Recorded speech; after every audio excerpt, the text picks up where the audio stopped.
রাসূল সাল্লাল্লাহু আলাইহি সাল্লাম বলছেন, পৃথিবীর মানুষ মনে রেখো, 7টা কাজে মানুষ ধ্বংস হবে, মানে জাহান্নামে চলে গেছে। এক, আল ইশরাকু বিল্লাহ, আল্লাহর সাথে শিরক করা।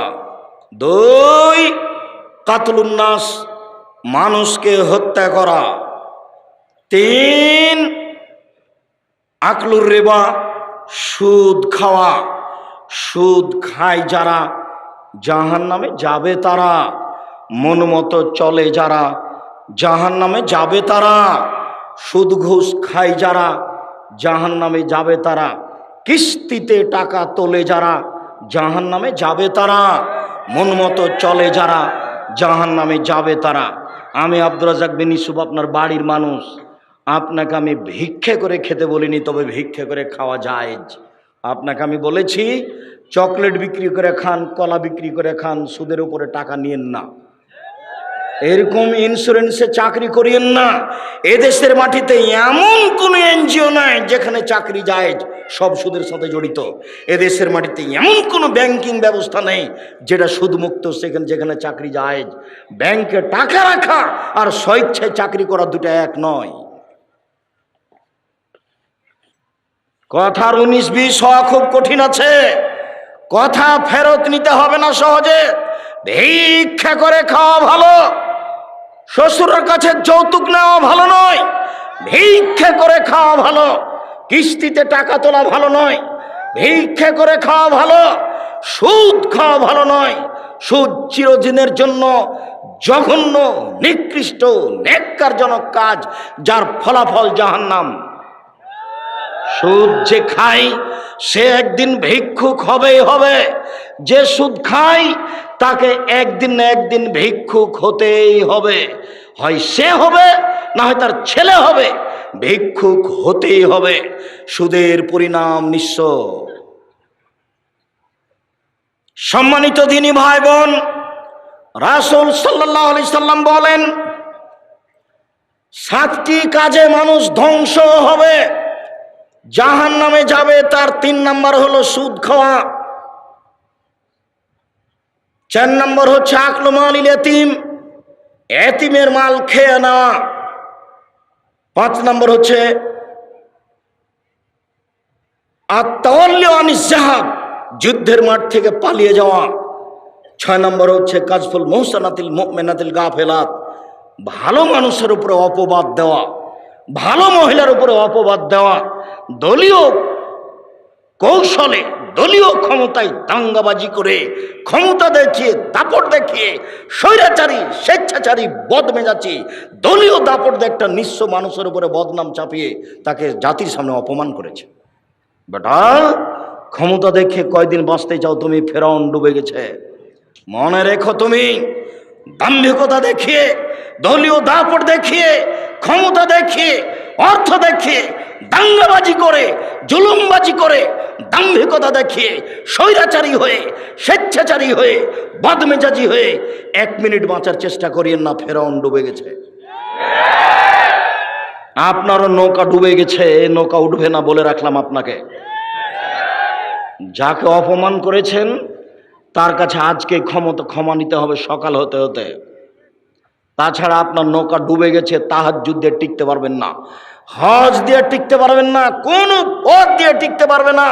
জুলুমবাজ যারা, দাঙ্গাবাজ যারা, মানুষকে অপমান করে যারা, মানুষকে জেল হাজতে দেয় যারা, দলীয় দাপট দেখায় যারা, তাদের নৌকা ডুবে গেছে, উঠবে না।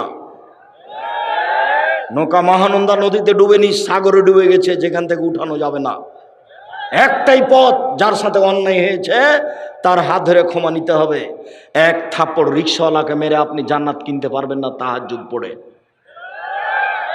রিকশাওয়ালাকে থাপ্পড় মেরে, নিরীহ মানুষকে অপমান করে তাহাজ্জুদ পড়ে আপনি জান্নাত কিনতে পারবেন না, অসম্ভব।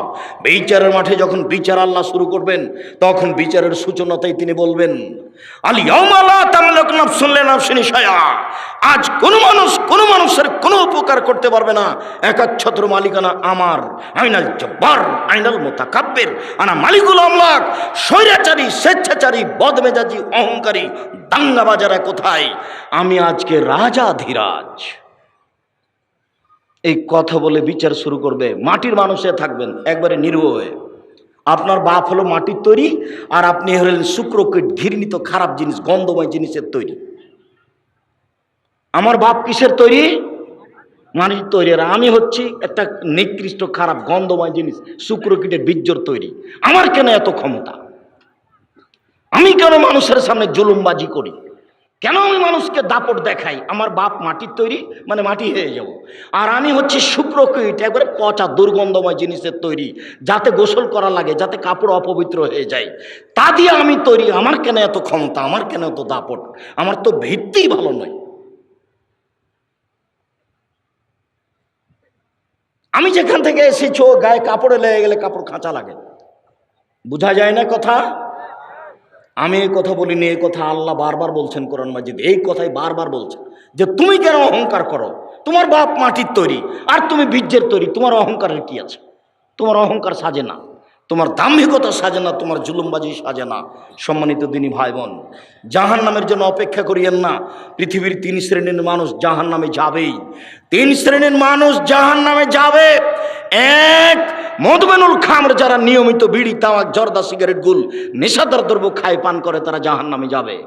আজ থেকে এই সারা চাঁপাইনবাবগঞ্জে, এই দেবীনগর থেকে নিয়ে, সুন্দরপুর থেকে নিয়ে, আপনার যত আছে, টিকলির চর থেকে নিয়ে, নমপট থেকে নিয়ে যত এলাকা আছে, সব এলাকাতে আর কোনোদিন বিড়ি সিগারেট বিক্রি হবে না। সেদিন যেমন বলে গেছি যে ডুলি বিবি শব্দটাতে পেশাব করে দিয়ে উঠো, মানে ডুলি বিবি শব্দ আর কোনোদিন ব্যবহার করব না। 20-30 বছর পরে কেউ যদি বলে ডুলি বিবি, তখন আর একজন বলবে ডুলি বিবি কি গো? তখন আমাদেরকে বুঝাতে হবে অনেক দিন আগে ডুলি বিবি প্রথা ছিল, বরের সাথে যুবতী মেয়েরা যেত ঢং করে, সাজ করে, সেইটার নাম ডুলি বিবি। এখন এটা বাদ পড়ে গেছে। চাঁপাইনবাবগঞ্জে বিবাহের শুরু থেকে শেষ পর্যন্ত একটা কাজও যায় না, সবই হারাম। 32 বছর থেকে বলছি, কে এখন পর্যন্ত দাঁড়িয়ে আমাকে বলে না যে নাদরাজ সাহেব এইটাই ঠিক? সাহস হবে কোথায়? সবই যে খারাপ, একটাও যে জায়েজ নয়, একটাও জায়েজ নয়। সবাই মিলে বউ দেখতে পারে না, এটা হলো হারাম। বায়না প্রথা, বায়না করে তার হাতে টাকা দিবে, এইটা হলো হারাম। থুবড়া, সারা গ্রামের লোক মেয়েটার মুখে ক্ষীর দিচ্ছে, আরে বউয়ের মুখে ক্ষীর দেয়, এই মেয়েটা সারা গ্রামের বউ হলো কি করে? তাহলে হিসাব বেটা গায়ে লাগে না কেন? গায়ে কি সবই পুজ? সবই পুজ নাকি? একটু রক্ত নাই? আপনারা এসে ঠিক বলেছেন। আর নইলে এমন কথা বলেন কি করে? জবাব দিতে হবে। আমি জবাব দেওয়ার জন্য প্রস্তুত। এই নীতিতে শুধু প্রস্তুত নই, এই নীতিতে পেশাব করে দিতে প্রস্তুত। নীতি জাতি থেকে উঠিয়ে দেবো, চাঁপাইনবাবগঞ্জ জেলা থেকে বিদায় করে দেবো। 2 যুবতী মেয়েরা সারা রাত গীত গাইবে কণ্ঠস্বরে, আর থুবড়া খাওয়াবে সারা দিন, সারা রাত। সব গ্রামের লোক এসে বসবে, তার সামনে ক্ষীর তুলে দিবে। আশ্চর্যের নোংরা নীতি। আমি বলেছিলাম কাজী সাহেবের ওই খাতাকে টয়লেট পেপার হিসেবে ব্যবহার করতে হবে পেশাবের জন্য, পায়খানার জন্য। কেন? ওতে আছে 4টা সাক্ষী। তখন ওই কাজী সাহেব আমার উপরে খুব ক্ষেপে গেলেন, সম্ভবত মানিকগঞ্জ থেকে। আমাকে তখন আমি বলছি, জনাব ক্ষেপছেন কেন? শুধুমাত্র জেনা প্রমাণ করতে কয়টা সাক্ষী লাগে? পৃথিবীতে আর কোনো কাজে 4টা সাক্ষী লাগে না, শুধুমাত্র জেনা প্রমাণ করতে 4টা সাক্ষী লাগে। আল্লাহর নবী বলেছেন একটা বিবাহ বৈধ হওয়ার জন্য বাপ লাগে, 2 জন সাক্ষী লাগে। উকিল বাপ হারাম, চিরদিনের জন্য হারাম। উকিল বাপ চিরদিনের জন্য হারাম, চিরদিনের জন্য হারাম, কিয়ামত পর্যন্ত হারাম উকিল বাপ। উকিল বাপই নাই। খুলনাতে, চট্টগ্রামে, বরিশালে উকিল বাপই সেদিন থেকে বাপ। আর আসল বাপ আর বাপ নয়, ওই উকিল বাপই সেদিন থেকে বেটির বাড়ি যাবে, বেটি উকিল বাপের বাড়ি যাবে। এখন নাকি বাপ বেটি হয়ে গেছে। চাঁপাইনবাবগঞ্জের মতন গ্রামের সবাই নাকি চাচা, তো কার সাথে পর্দা করবে? গেওরা গ্রামের সবাই নাকি ভাই, তো কার সাথে পর্দা করবে? তাই পর্দা করার কেউ নাই। এখন এর বাড়ি ও যায়, ওর বাড়ি এ আসে। সালাম তো ভুলে গেছে, বলে আব্দুর রাজ্জাক আছো গো, এ বলে ঢুকে যাচ্ছে। অথচ এ বলে ঢোকা হারাম। আসসালামু আলাইকুম, দরজায় গিয়ে সালাম দিতে লজ্জা পাই। শতকরা 1999 জন লোক লজ্জা পায় আমার সামনে যারা বসে আছে। আজ থেকে নীতি পরিবর্তন করেন, করতেই হবে। এর নাম আত্মার সাথে জিহাদ। আজ থেকে এই বৈঠকে যত মানুষ বসে আছি আর কোনোদিন বাড়ির দরজায় গিয়ে বলবো না যে আমাদের মা খালেদার মা আছো, এ কথা বলবো না। দরজায় বলবো আসসালামু আলাইকুম। বলা যাবে না ইনশাল্লাহ বলছো না কেন? একটু লাভ দিয়ে উঠলে তো ভুলে যায় না, বলো ইনশাল্লাহ ইনশাল্লাহ। আর যদি কেউ সালাম ছাড়া ঢুকে যায় তাহলে কি করতে হবে? বাহির দরজায় যান, বাহির দরজায় যান, ওখান থেকে সালাম দিয়ে ঢুকেন। 3 শ্রেণীর মানুষ জাহান্নামে যাবে। 1, বিড়ি তামাক জর্দা সিগারেট গোল নেশাদার দ্রব্য খায় পান করেছে। 2, আর রাজনাত মিনান নিসায়ে, পুরুষের বেশধারী নারী, পুরুষের জুতা স্যান্ডেল পরে, পুরুষের শার্ট প্যান্ট পরে, পুরুষের পোশাক পরে। এই এলাকা থেকে এখন রাস্তা পাকা হয়ে গেছে। এই সুন্দরপুর নারায়ণপুরের ছেলে মেয়েরা বেশি শিক্ষিতা, এরা এখন মনে করেছে বেটি ছেলেরা যে আমাকে নিজেকেই বাজার করতে হবে। কেন? ওর স্বামী যখন কাপড় কিনে নিয়ে এসেছে তখন কাপড়ে হাতে বলছে কি যে মোটা কাপড় কিনে নিয়ে এসেছে। তখন নিরুপায় হয়ে স্বামী বলেছে তাহলে তুই কিনে নিয়ে। তখনও যাওয়ার সুযোগ পেয়েছে। কাপুরুষ, এর নাম কাপুরুষ, এর নাম কাপুরুষ। জীবনে আমরা কোনোদিন বাজারে যাইনি, জীবনে আমরা তো বেঁচে আছি। এবং এই কথা তো দূরের কথা, কাপড় কোনো মানুষ যদি কিনে নিয়ে এসে বাসায় দেয় তাহলে বলতে পাবে না এটা মোটা না চিকন। আর যদি স্বামী হাতে দেয় তাহলে বলতে হবে তুমি যাহাই আনিয়েছ তাহাতেই আমি খুশি। তাহলে সংসারের ভালোবাসা দ্বিগুণ বেড়ে যাবে। মোটা হোক চিকন হোক, তুমি যাহাই আনিয়েছ তাহাতেই আমি খুশি। অন্য মানুষ যদি কোটি টাকা দিয়ে কিনে নিয়ে আসে আমি খুশি নই।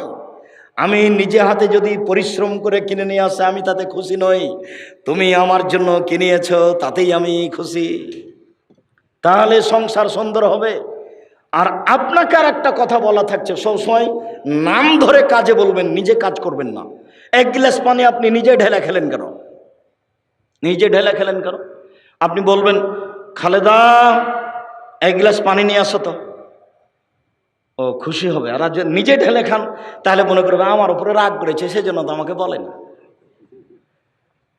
আর আপনাকে বলছি, আপনি মহিলা মানুষ, একটু পরে বলছি যে আপনি 1 গ্লাস পানি এইভাবে সামনে থ্যাকস করে দিয়ে সরে যায়েন না, এতে জান্নাত হবে না, এইভাবে সংসার চলবে না। আমি আপনার কাছে আসছি একটু পরেই, সম্মানিত দিনী ভাই বোন, এই কথাটা শেষ করে নিই। আমরা এখন রাস্তাঘাট পাকা, এর অর্থ আমার বোনকে আমার মাকে গিয়ে চাঁপাইনবাবগঞ্জের শহরে বাজার করতে হবে, সারা দিন এর ধাক্কা খেতে হবে, ওর ধাক্কা খেতে হবে। মোহর দিনে আপনি ধাক্কা খায় আর একজনের খারাপ লাগে না? একটু লজ্জা লাগে না? একটু শরম লাগে না? একটু হায়া লাগে না? একটু খারাপ লাগে না? একটু বোধোদয় না? একটু বোধগমন, একটা আত্মমর্যাদা নেই? আত্মমর্যাদা। উপস্থিত বৈঠকের দিনই মুসলিম শুনেন, উপস্থিত বৈঠকের দিনই মুসলিম বোন শোনেন। কথা বলছো কেন? তখন তো তোমার জন্যই কথা বলছি, আর তুমি কথা বলছো মানে লজ্জা হয় না তোমার? শরম হয় না তোমার? হায়া হয় না তোমার?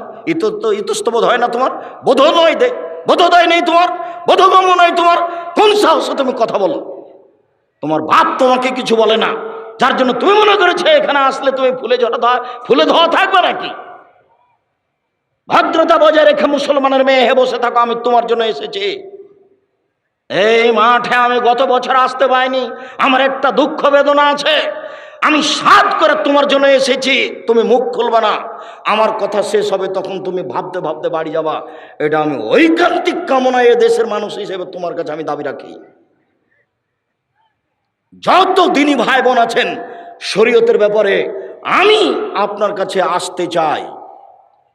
আমার এটা দাবি আপনার কাছে, শরীয়তের ব্যাপারে আপনি আমার কাছে আসবেন, এটা আমার দাবি আপনার কাছে। জাতির যদি রাস্তাঘাট করে দিতে না পারি, জাতির যদি স্কুল কলেজ করে দিতে না পারি, জাতিকে চূড়ান্ত সঠিক ধর্ম দিতে পারবো ইনশাআল্লাহ। ধর্মের ব্যাপারে জাতিকে ফাঁকি দিয়ে পরকাল হারাতে রাজি নই। আর ধর্ম নিয়ে চিন্তা ভাবনা করি, হাতে ফতোয়া লিখছি প্রায় 24-25 বছর থেকে। কাজেই কেউ চট করে একটা কথা বলবে আর সেটাই প্রমাণ হয়ে যাবে, কথা নয়। একটা মমর্ষ ব্যক্তি, জানাজা ব্যক্তি, লোককে কবরে থাকা নিয়ে প্রায় 241টা বেদাত আছে, পুরোটাই বেদাত। লোকটা মরে জান যায়। আপনি তার পাশে সূরা ইয়াসিন পড়লেন কেন? কেন পড়বেন?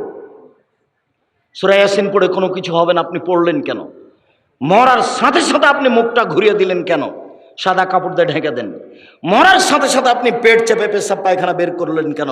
এই মহিলা বৈঠকের মহিলা দিনী বোন শুনেন, আপনাকে বলছে, এদিকে শুনেন। মহিলাটা মারা গেছে, আপনি পেট চেপে পেশাব পায়খানা বের করলেন কেন? কে বলেছে আপনাকে? আপনি এখন নখ কাটলেন কেন?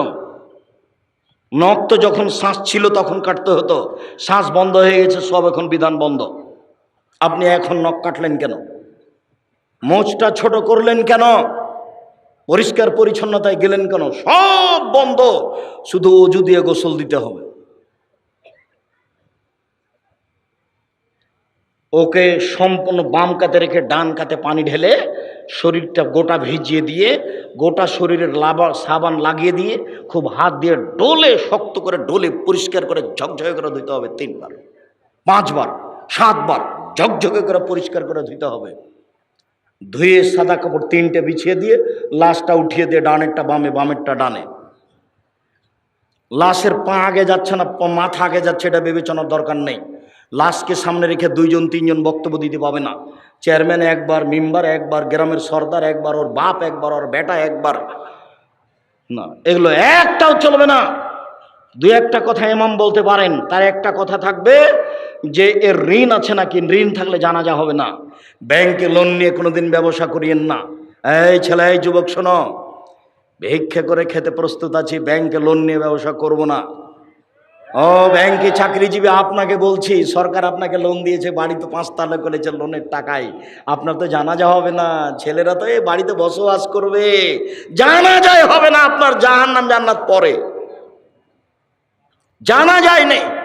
লোন আছে যার, তার জানাজা নেই। যতক্ষণ পর্যন্ত লোন পরিশোধ না হবে ততক্ষণ পর্যন্ত জানাজা হবে না।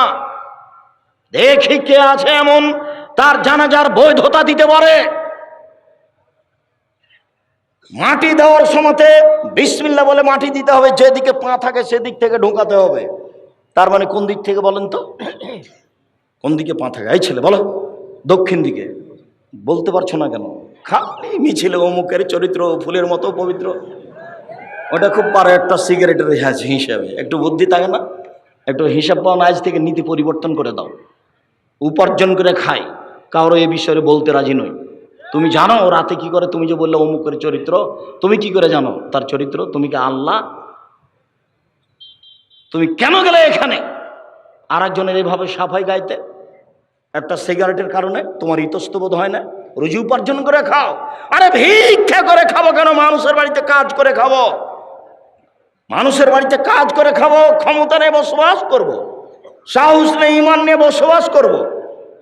একদিন চকলেট দিয়ে ব্যবসা করেছি, একদিন কাপড়ের ব্যবসা করব, একদিন কোটি টাকার ব্যবসা করব, একদিন উসমানের মতো ধনী হবে এই মাটিতে। ব্যবসা করে জাতির উপকার করব ইনশাআল্লাহ। চাঁপাইনবাবগঞ্জে বাড়ি, সেই জন্য 5 বছরে আম বাগান বিক্রি করে আপনার লন্ডনে বাড়ি করব না। 5 বছরের জন্য বিক্রি কয়েক কোটি টাকায়, এই একবার নগদ জাহান্নাম। কিভাবে দিন কাটছে কেউ একটু বুঝতে চায় না।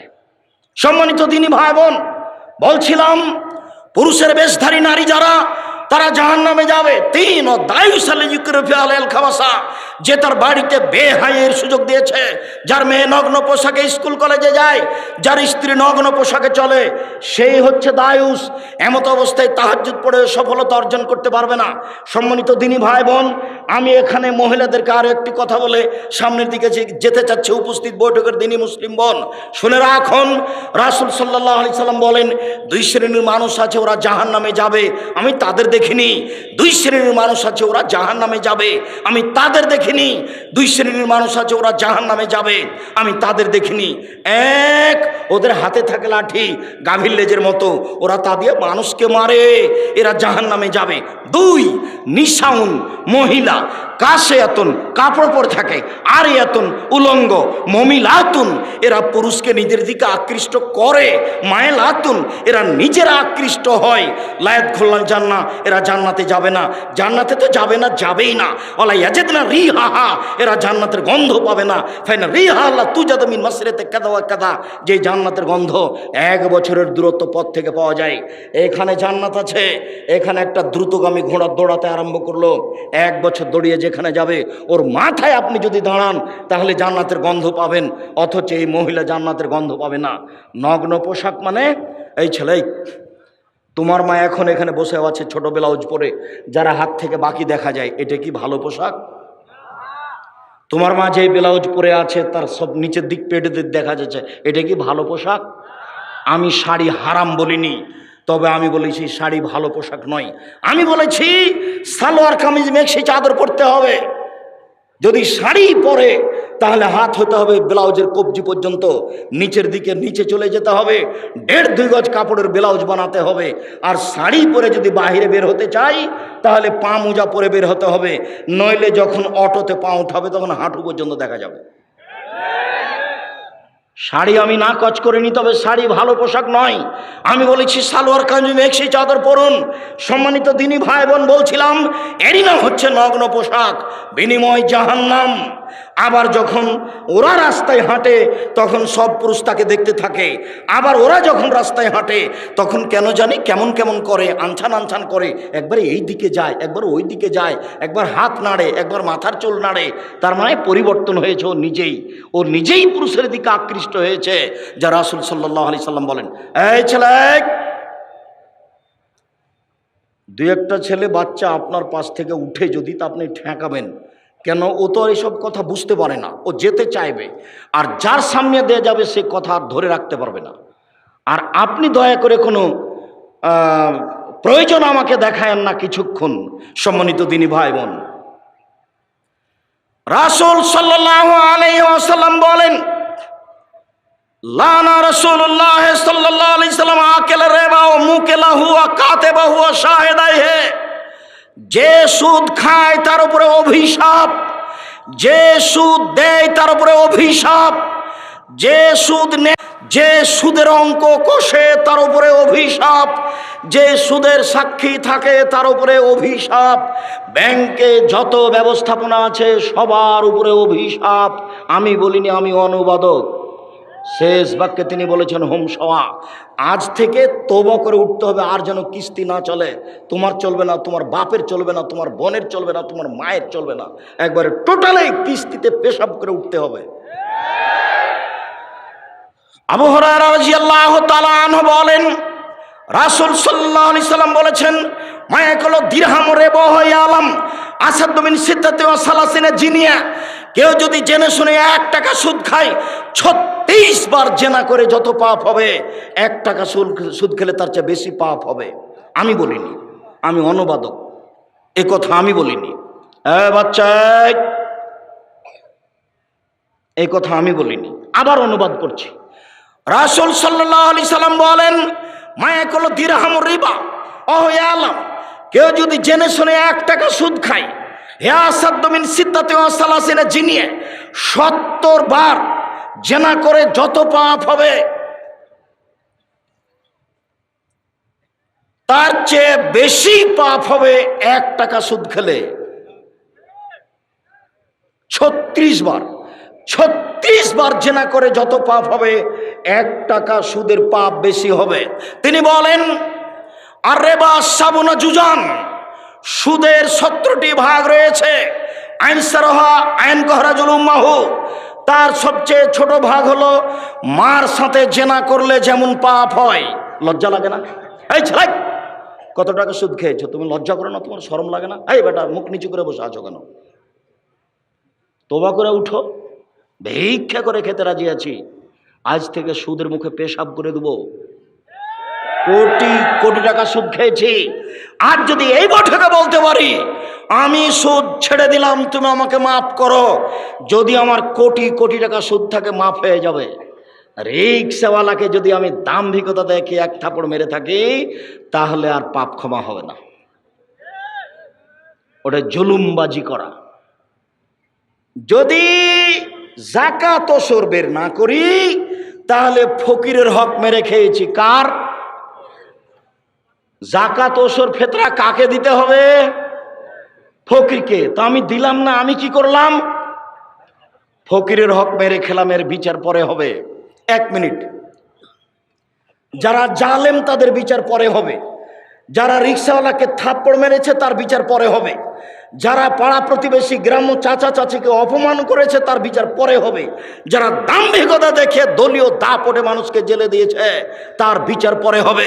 পৃথিবীর মানুষ শুনে রাখুন, বিশ্বের বাঙালি দিনী ভাই বোন যারা আমার সামনে আছেন, যারা অনলাইনে আমাদের সাথে আছেন সারা পৃথিবীর বিভিন্ন স্থান থেকে, তাদেরকে আমরা অনুরোধ করে জানাতে চাই, মনে রাখবেন, কারো যদি মানুষের সাথে অন্যায় আচরণ হয়ে থাকে তার নাম জুলুম, তার বিচার পরে হবে।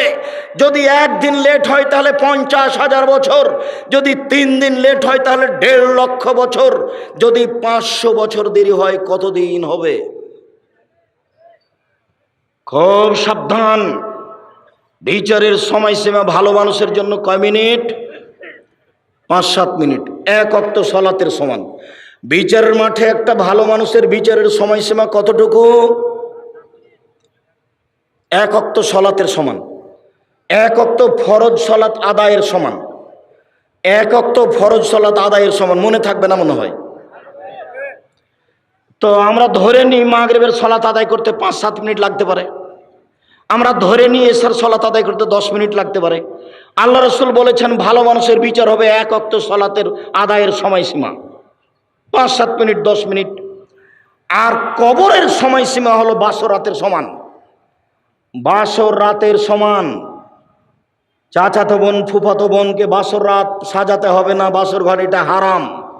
বাসর ঘর সাজাতে হবে এ কথাই ঠিক, কনেকে সুন্দরী করে সাজাতে হবে এ কথাই ঠিক।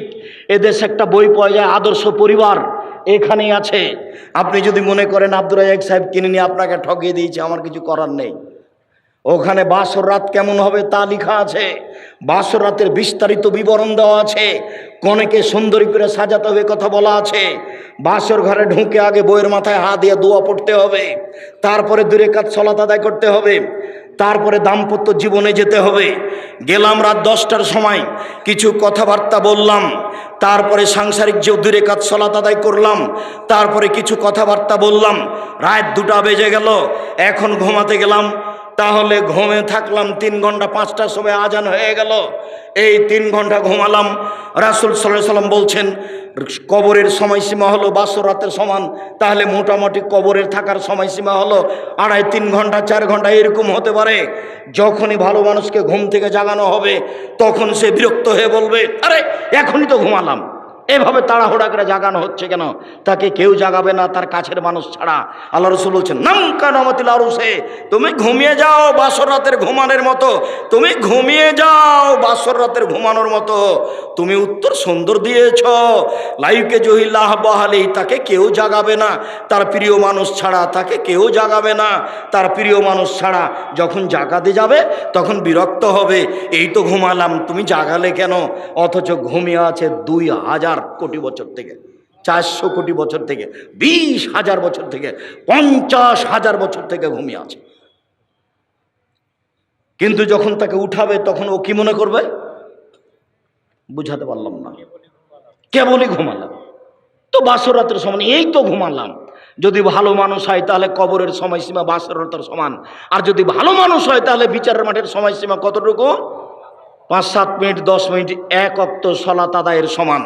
বিচারের মাঠে যদি জালেমের 1 দিন দেরি হয় তাহলে 50,000 বছর, 3 দিন যদি লেট হয় তাহলে 1.5 লক্ষ বছর, যদি 500 বছর দেরি হয় তাহলে কতদিন আমি বলতে অক্ষম।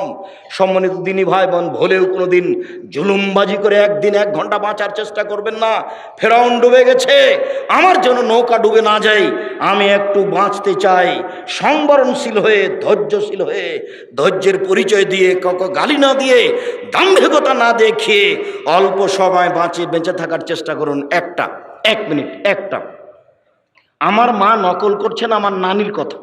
আমার নানি আমার নানাকে বলতেন যে আশেপাশের লোক যে ধান কেটে নিল তুমি কখন যাবা?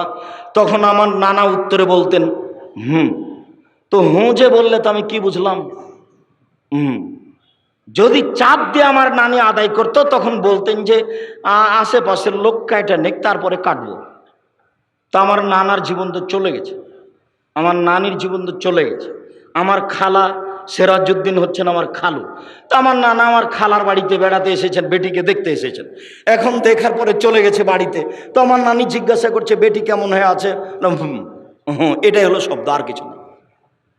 এখন আমার নানি কি বুঝলেন? বেটি যে দেখা এলে তুমি তো কি বুঝলেন? হয়তো বেটির সাথে দেখাই হয়নি, বাইরে বসে থাকে, কিভাবে চলে গেছে এমন হয়। তো দুনিয়া থেকে তো চলে গেছে, সময় তো শেষ হয়ে গেছে।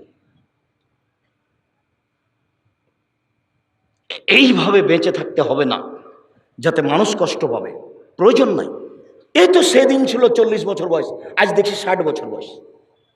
তাহলে আবার কয়দিন পরে ঘুম থেকে উঠে দেখবো আমার বয়স 77 হয়ে গেছে, 80, আমি এখন মরছি, ছেলেরা সব প্রস্তুত, তাড়াহুড়া করে চাপাই নিয়ে যাবে, মেডিকেলে নিয়ে যাবে, যেতে যেতে শেষ। কেন আপনি এই জীবনে এরকম করছেন? সম্মানিত দিনী ভাই বোন, রাসূল সাল্লাল্লাহু আলাইহি সাল্লাম বলেন, পৃথিবীর মানুষ শুনে রেখো, কেউ যদি 1 টাকা সুদ খায় তাহলে সুদের 70 ভাগের সবচেয়ে ছোট ভাগ হলো মার সাথে জেনা করলে যেমন পাপ হয়। ভাষাটা কেমন! সুদের ব্যাপারে আল্লাহ রাসূল যেমন ভাষা ব্যবহার করেছেন, পৃথিবী তার কোনো জায়গাতে কোনো পাপের ব্যাপারে এরূপ ভাষা ব্যবহার করেননি।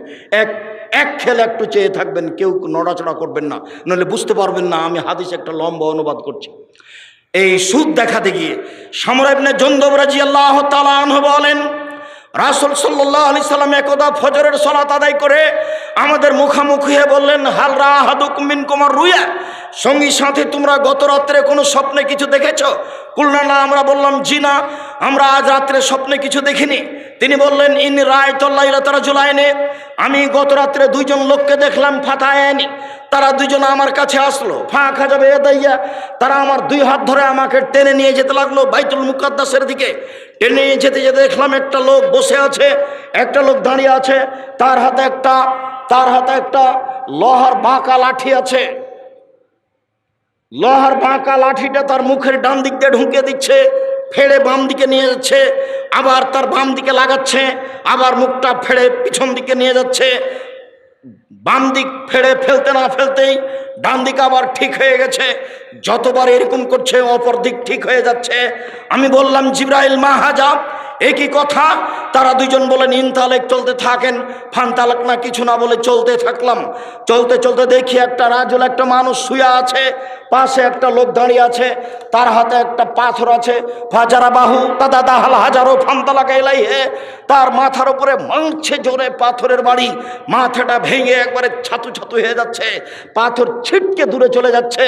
সে পাথর নিয়ে আসতে যাচ্ছে, আনতে না আনতে দেখে মাথা ঠিক হয়ে গেছে, আবার মারছে, আবার পাথরটা চলে যাচ্ছে ওইদিকে, আবার নিয়ে আসছে। আমি বললাম, মা হাজা, একই দৃশ্য। তারা 2 জন বলেন, ইনতালেক, চলতে থাকেন।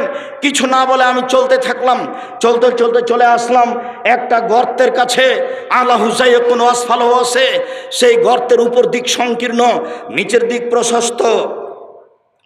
ওই তন্দুরি রুটি যে চুলাতে বানায় সেরকম। তার ভিতরে দেখি দাদা দাদা দাদা করে আগুন জ্বলছে। যখন আগুনটা জোরে জ্বলে উঠছে তখন ওর ভিতরে যা কিছু আছে সব উপরে চলে যাচ্ছে, মনে হচ্ছে যেন বের হয়ে পড়ে যাবে। ফাইজা খামেদাত রাজাউ ফিহা, যখন আগুনটা একটু কমে যাচ্ছে তখন সব ভিতরে চলে যাচ্ছে। ফাইজা নিসাউন ওরাতুন, দেখি উলঙ্গ অবস্থায় পুরুষ আর নারী জমা হয়ে দাদা দাদা করে উপরে উঠে যাচ্ছে, আবার নিচে নামছে, আবার উঠে উপর চলে যাচ্ছে। 2 জন জমা ধরে আছে, তাদের পরনে কোনো কাপড় নাই। দৃশ্য দেখে অবাক হয়ে গেলাম। আমি বললাম, মা হাজা, জিবরাইল, একই দৃশ্য, কালা। তারা 2 জন আমাকে কিছু বললেন না, ইনতালেক, চলতে থাকলেন। আমিও বললেন চলেন, আমিও চলতে থাকলাম। চলতে চলতে চলে আসলাম একটা রক্তের নদী। দেখি নদীতে শুধু রক্ত, পানি টানি নাই, কিছু নেই। রক্তের নদীর মাঝে একটা লোক আছে, পাশে একটা লোক রয়েছে। যে লোকটা পাশে আছে তার হাতে একটা আছে, পাথর আছে।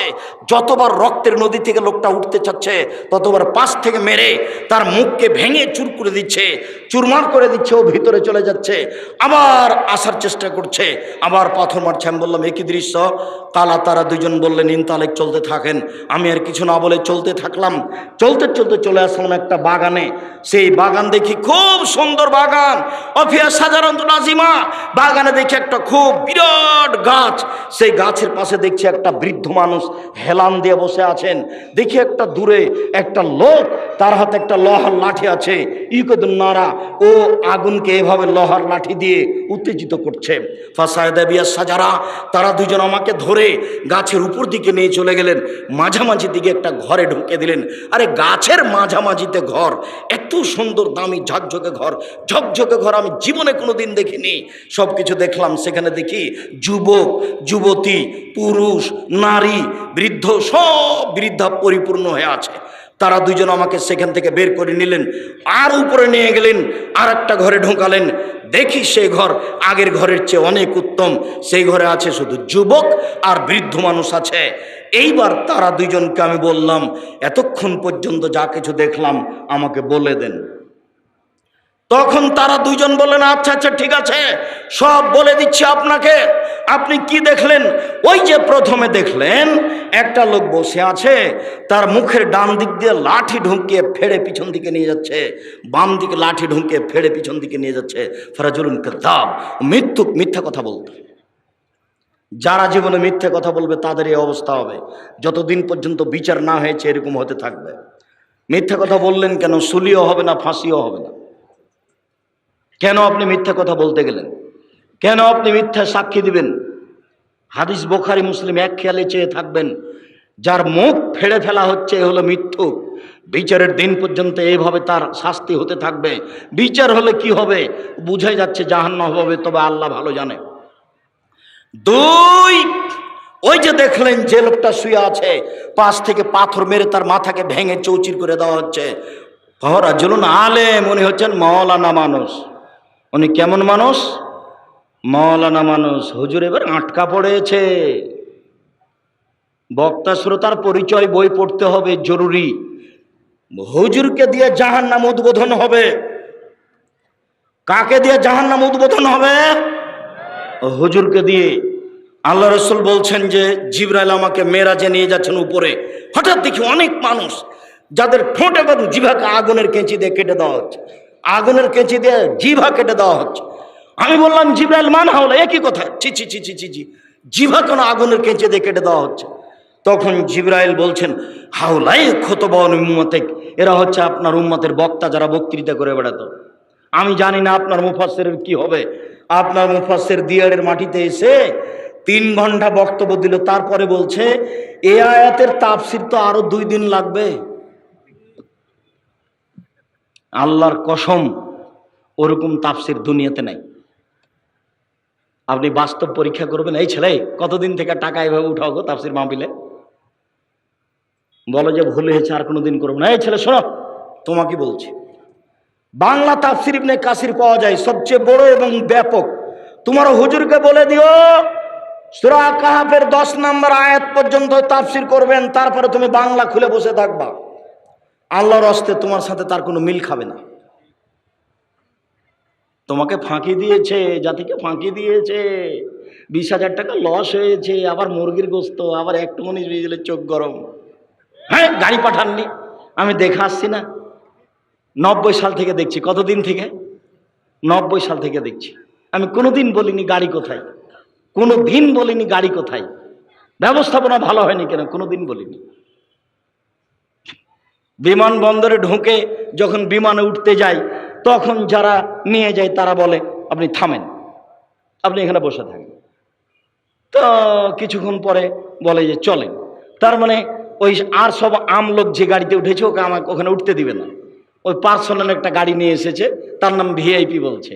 আমি ভিআইপি হিসাব করি না কোনোদিন। যখন যেখানে যাই পিছনে মানুষ এমনি হেঁটে বেড়াচ্ছে। এরা আল্লাহর অশেষ দয়া। এর নাম দয়া। এর নাম কি? এর নাম দয়া। কোনো দিন একটা মিনিটের জন্য নিজেকে হিসাব করে চলি না, একটা মিনিট। এই যে আজকে এখানে এসেছি, কিছুক্ষণ আগে বাড়িতে যেভাবে ছিলাম সেভাবে এসে। মুসলিউদ্দিন বলছে যে দুবাই বিমানবন্দরে লুঙ্গি পরে আছেন, জরিমানা লাগবে। জরিমানা আগে লাগুক তো তারপরে দেখা যায়, জরিমানা আগে লাগুক। গ্রামের মানুষ খুব সাধারণভাবে থাকার চেষ্টা করি, আল্লাহকে বলি আল্লাহ আমার ভুল ত্রুটির কারণে জামিয়া সালাফের ক্ষতি না হয়। আর একটা বলি, আমি যদি কিছু এবাদত বান্দিগি করে পার হতে না পারি, তাহলে জনগণ যেসব কোরআন হাদিসের কথা বলেছি ওরা যে মেনে চলছে ওই দিক দিয়ে একটু বিচারের মাঠে পার করে দিও কোনো রকম করে, অন্তত এইটুকু তুমি দাবি রক্ষা করো। এইভাবে বলি আল্লাহকে। নিজে কিছু করে সফল হতে পারবো এমনটা মনে বলে না। সম্মানিত দ্বীনি ভাই বোন, তারপরে আল্লাহ রাসূল বলছেন যে দুইজন বলছেন ওই যে আপনি দেখলেন যে লোকটা রক্তের নদীতে পড়ে আছে সে হচ্ছে সুদখোর। সুদ খেত যার কারণে তাকে রক্তের নদীতে ফেলে দিয়ে পাশ থেকে পাথর মেরে তার মাথাকে মুখকে ভেঙে চৌচির করা আছে, চৌচির করা হচ্ছে। পৃথিবীর দ্বীনি মুসলিম ভাই বোন, সম্মানিত উপস্থিত দ্বীনি ভাই বোন, যারা মিডিয়াতে আমাদের সাথে আছেন তাদেরকে আমরা অনুরোধ জানিয়ে বলছি, সুদ মহাপাপ, বিনিময় জাহান্নাম। কেউ যদি সুদ খায় তার উপর আল্লাহর অভিশাপ হবে, রাসূলের অভিশাপ হবে। কেউ যদি 1 টাকা সুদ খায় তা হবে 36 বার জেনা করে যত পাপ হবে, 1 টাকা সুদ খেলে তার চেয়ে বেশি পাপ হবে। কেউ যদি সুদ খায়, সুদের পাপের 17টি ভাগ রয়েছে। ছোট ভাগ হলো মার সাথে জেনা করলে যেমন পাপ হয়। কেউ যদি সুদ খায় তাহলে তাকে রক্তের নদীতে ফেলে দিয়ে তার মুখে পাথর মেরে তার মুখকে চৌচির করা হবে। অতদিন পর্যন্ত শাস্তি হতে থাকবে যতদিন পর্যন্ত বিচার না হয়েছে। ওই যে দেখলেন বিশাল গাছ, গাছের পাশে একজন বৃদ্ধ মানুষ বসে আছেন, তিনি হচ্ছেন ইব্রাহিম আলাইহিস সালাম। ওই যে একটা লোক দেখলেন যে লোহা হাতে করে আছে, জাহান্নামের আগুনকে উত্তেজিত করছে, উনি হচ্ছেন মালিক ও খাজিনের নারে জাহান্নামের মালিক, তিনি আগুনকে উত্তেজিত করছেন। এই যে আমি আপনার ডান হাত ধরে আছি, আমি হচ্ছে জিবরাইল। এই যে আপনার বাম হাত ধরে আছেন, ইনি হচ্ছেন মেকাইল। আপনি একটু মুখটা আকাশের দিকে করেন। আমি করলাম, আমি দেখলাম সুন্দর একটি ঝকঝকে ঘর। তারা বললেন এটা হচ্ছে আপনার ঘর। আমি বললাম দানি আদখুল মানজিলি, তাহলে আপনারা দুইজন ছেড়ে দেন, আমি ঘরে ঢুকে যাই। তখন তারা বললেন না না না না না না, আপনার বয়স বাকি আছে, যেদিন আপনার বয়স শেষ হয়ে যাবে সেদিন আতাইতা মানজিলাকা, আপনি আপনার ঘরে চলে আসবেন। হাদিস বুখারী। সম্মানিত দ্বীনি ভাই বোন, আপনাকে আমি সুদের মতো নেককারজনক নোংরা পাপ থেকে বেঁচে থাকার জন্য অনুরোধ জানাচ্ছি। কেউ যদি সুদ খায়, কেউ যদি ঘুষ খায়, কেউ যদি ওসর যাকাত আদায় না করে, তাহলে সে রুজি দিয়ে জাহান্নামে যাবে। শুনুন, সে রুজি দিয়ে তার কোনো ইবাদত কবুল হবে না।